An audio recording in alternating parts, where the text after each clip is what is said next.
人，截至今年7月，完成司法程序嘅141人當中，62人被定罪。黃之鋒學聯現任同前秘書長羅冠聰同周永康，舊年9月衝入政總服役辭備，喺相隔近1年之後，警方先至予以拘捕。3個人入獄撤控或判無罪釋放。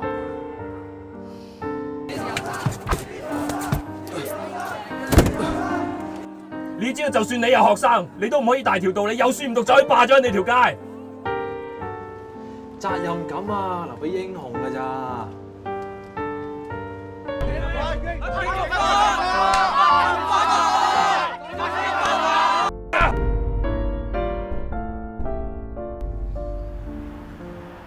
我唐浩天由今日開始，不論順境逆境，貧賤富貴。唔係呢句啊，係警務人員以不畏懼、不徇私嘅態度執行職務。下一句係咩啊？